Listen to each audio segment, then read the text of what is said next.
Magandang gabi po, Sir Rapi Tulfo. Nais ko lang po sanang ilapit sa inyo tong pamilyang to dahil nangangailangan po sila ng tulong. Makikita niyo naman po ang kalagayan nila, kahit isang bulaklak po sa puntod ng kanilang ama ay wala po. Hindi po sila taga rito at isa lamang po ang concerned citizen. Sila po ay taga Maynila at napadpad lang po dito sa Nueva Ecija. Wala po, ultimo po sa Kabaong, sa Pampalibeng, alang-ala po sila, kaya ko po ilalapit po sa inyo tong pamilyang to. Ako po ay awang-awa pero wala po akong magawa. Ito po ang mga anak ng naiwang taong ito at inilalapit ko po sa inyo. Ito po yung mga maliliit pa po sila. Ito po ang mga anak.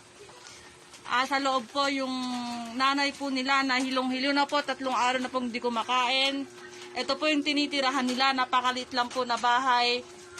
Tapos dito po sa pinagburulan namin, dito na lang po sa labas kasi wala po silang space at nandito lamang po kami sa, kung makikita nyo po, may tubig po sa likod namin dahil nandito po kami sa kaduluduluhan po ng baryong ito. Pwede ko pong pagsalitiin yung mga anak nila kung bakit at kung ano po ang nangyari sa kanila. Magsalita ka, anong nangyari sa inyo? Sa trabaho kami ng na matindi. Tapos, ang dami pang pinapagawa. Kung ano nung pinapagawa sa amin. Saan yun? Sa pinagtatrabaho nyo? Saan? Sa Rizal? Sa Rizal, sa may portal. Anong ginagawa nyo doon? Nagtatanim ng kalamansi. Tapos ng mga sitaw, nagbabalag. Magkano yung sahod nyo doon? 1.5 ang isang linggo. Isang linggo? So, magkano isang buwan? 6,000. 6,000 sa isang buong pamilya kayo? Oh, tapos sabi nila, libre yung pagkain. Kaso nga lang, hindi naman na libre. Nagloloko lang pala sila. Na libre yung pagkain. Sabi pa nila, So, may hirap yung kalagayan nyo doon? Opo. Ito yung bunso nyo? Bali, ilang kayo magkakapatid? Ano po? 5. So, ito po yung mga uli lang naiwan po ng yumaong ngayon dito at nangangailangan po sila ng tulong. Ito po. Kung makikita nyo po ang sitwasyon nila, awang-awa po ako dahil kahit ni isang bulaklak po sa burol ng yumaong ito ay wala po. Kung makikita nyo rin po yung isang lamesa lang po dahil dahil nga po sa walang-wala, kailangan pang rumenta ng lamesa. Iisa lang po yung ginagamit na lamesa ngayon.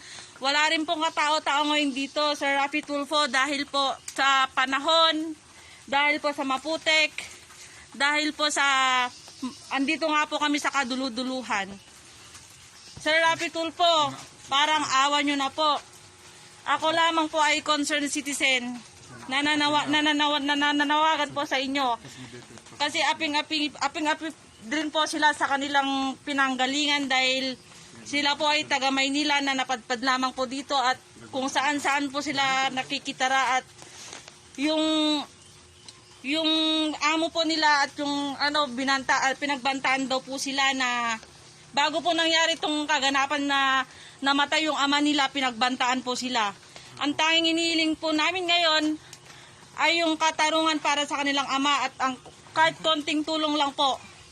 Dahil makikita nyo po yung kalagayan ng kanilang ama, kahit isang bulaklak po, kung makikita nyo, wala po sa puntod, isang lamesa lang po, makikita nyo po yung kalagayan. Ito po yung manugang ng namatay po, dahil yung panganay po ng anak ng namatay na to ay ito po yung asawa. Ito po yung tinitirahan nila, maliit na kwarto lamang po. Ito po, kung i-interviewin po natin yung manugang po ng namatay na hinihingan po natin ng tulong. Magsalita ka, kuya. Gusto ko lang po kasi matulungan yung mga bata at po kasi bali galing po sila ng Maynila, pinalayas po ng kanilang mga tito. Gusto ko lang po sanang sabihin sa inyo na napadpad po sila sa Rizal Nueva Ecija at pinagtrabaho po sila ng kanilang amo. Ano yung trabaho nila doon? Magsasaka? Pinagtatanim sila araw-araw, hindi pwedeng hindi sila gagalaw dahil kon Sa bukid po. sa bukid. Saka kahit umuulan, pinagtatanim sila. So ganun kahirap yung sitwasyon nila doon. Saka mga bata pa to, hindi pa naman dapat to magtrabaho eh. Saka kung iisipin, kailangan nag-aaral ng mga bata na to. So, mga nakapaa tapos So ano po yung yung wala kailangan man lang silang matitirhan, wala man lang po silang kahit na kapera-pera, kahit piso. Gusto ko lang po sanang matulungan yung mga bata na makarating kay Sir Rapi Tulfo na kahit mga po pagpapalibing lang po nung binang ko. Kasi walang-wala rin po kami. Kadahilanan din po ng pandemic at wala pong trabaho. Sana man na po makarating po kay Sir Rapi Tulfo. So kailangan nyo ng pampalibing, ng yung kabaong hindi pa nababayaran, di ba? Nakwento nyo po. Hindi pa po namin nababayaran yan dahil po wala pa nga pong kapera-pera. Gusto ko lang din pong kaya po yung asawa ko umalis po, naghahanap po ng pera.